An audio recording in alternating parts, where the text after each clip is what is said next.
Hello guys, तो कैसे हो आप लोग। स्वागत है आपका आपके अपने इस प्यारे से यूट्यूब चैनल। मैं सागर सैनी आपका स्वागत करता हूं। दोस्तों, आज की इस वीडियो के अंतर्गत हम लेकर आए हैं इकोनॉमी से संबंधित कुछ महत्वपूर्ण क्वेश्चन, जो कि आपके रेलवे एग्जाम से संबंधित और आपके एसएससी से संबंधित जितने भी एग्जाम हैं उनमें बहुत ही महत्वपूर्ण होने वाले हैं। तो चलिए शुरू करते हैं बिना किसी देरी के। पहला क्वेश्चन, ठीक है दोस्तों, पहला क्वेश्चन है आपका कि योजना आयोग द्वारा, ठीक है, भारत को 2020 ईस्वी तक किस विकसित राष्ट्र बनाने के उद्देश्य से तैयार किया गया था। ठीक है, किस उद्देश्य से तैयार किया गया था? इंडिया विजन 2020 के उद्देश्य से। ठीक है, इंडिया विजन 2020 के उद्देश्य से जो है तैयार किया गया था। नेक्स्ट प्रश्न है कि भारतीय रिजर्व बैंक की स्थापना कब की गई थी? तो भारतीय रिजर्व बैंक की स्थापना 1 अप्रैल 1935 में की गई थी। ठीक है, अगला प्रश्न है कि भारत में पहली पंचवर्षीय योजना कब शुरू की गई? तो 1 अप्रैल, ठीक है, 1 अप्रैल 1951 में पहली पंचवर्षीय योजना लागू की गई थी। चलिए नेक्स्ट प्रश्न है, अगला प्रश्न है कि भारत में सबसे अधिक कृषि भूमि किस फसल के अंतर्गत आती है? तो आपकी किसके आती है भैया? ये आती है आपकी चावल। नेक्स्ट, इस समय भारत का सबसे बड़ा राष्ट्रीयकृत उद्यम कौन सा है? ठीक है, तो इसका सही उत्तर है आपका रेलवे। नेक्स्ट प्रश्न कि राष्ट्रीय विकास परिषद का पदेन अध्यक्ष कौन होता है? ठीक है, तो कौन होता है भैया? प्रधानमंत्री राष्ट्रीय विकास परिषद का पदेन अध्यक्ष होता है।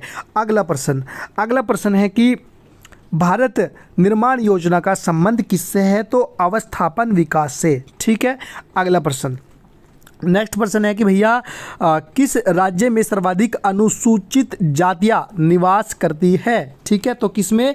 मध्य प्रदेश में सर्वाधिक अनुसूचित जातियां निवास करती है, यानी कि शेड्यूल कास्ट निवास करती है। भारत में प्रचंड बेरोजगारी सामान्यतः किस क्षेत्र में दिखाई देती है? तो किसमें भैया? कृषि क्षेत्र में। नेक्स्ट प्रश्न, अगला प्रश्न है कि प्रथम पंचवर्षीय योजना किस क्षेत्र को प्रथम पंचवर्षीय योजना में किस क्षेत्र को सर्वाधिक प्राथमिकता दी गई थी? तो किसे भैया? कृषि क्षेत्र को। ठीक है, किस क्षेत्र को? कृषि क्षेत्र को। नेक्स्ट है, अंत्योदय कार्यक्रम का मुख्य उद्देश्य क्या था? ठीक है, तो इसका मुख्य उद्देश्य था गरीबों में सबसे अधिक गरीबों की सहायता करना। ठीक है, जो सबसे ज़्यादा गरीब है, गरीबों में भी वे गरीब जो ज़्यादा गरीब है उनकी सहायता करना।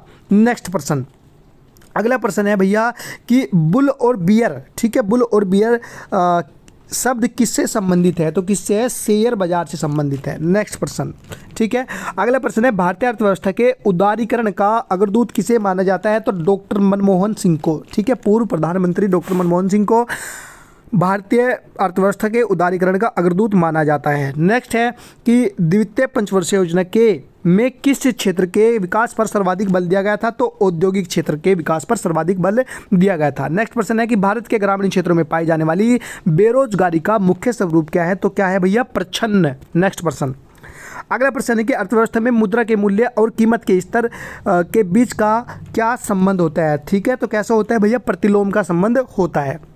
अगला प्रश्न कि भारत की राष्ट्रीय आय में सर्वाधिक योगदान किस क्षेत्र का होता है?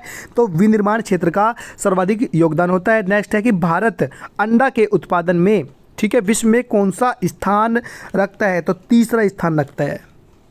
अगला प्रश्न, नेक्स्ट प्रश्न है भैया कि ग्रामीण क्षेत्रों में गरीबी के आकलन हेतु किस सूचकांक को आधार माना जाता है? ठीक है, तो किसे आधार माना जाता है? कृषि श्रमिकों के उपभोक्ता मूल्य सूचकांक को। नेक्स्ट प्रश्न, अगला प्रश्न है भाई कि भारत में कर्मचारियों के महंगाई भत्ते निर्धारित करने का आधार क्या है? तो उपभोक्ता मूल्य सूचकांक।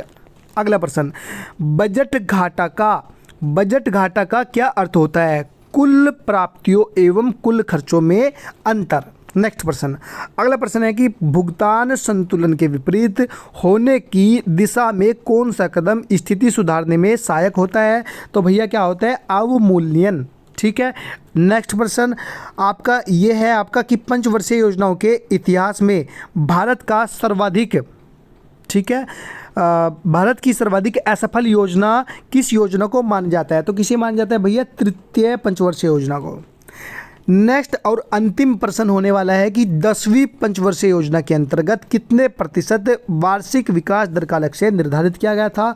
तो भैया ये किया गया था 8%। ठीक है, पंचवर्षीय योजनाओं से संबंधित एक डिटेल वीडियो आपको इस यूट्यूब चैनल पर देखने को मिलेगा। कृपया वहाँ जाकर जो है पंचवर्षीय योजनाओं के बारे में आप देख सकते हैं। ठीक है, और यदि आपको ये वीडियो पसंद आई तो लाइक करना, वीडियो को शेयर करना और चैनल को सब्सक्राइब करना। और यदि आप किसी अन्य टॉपिक पर जो है क्वेश्चन आंसर चाहते हैं या किसी सब्जेक्ट के क्वेश्चन आंसर चाहते हैं तो कृपया कमेंट बॉक्स में अवश्य बताना। धन्यवाद।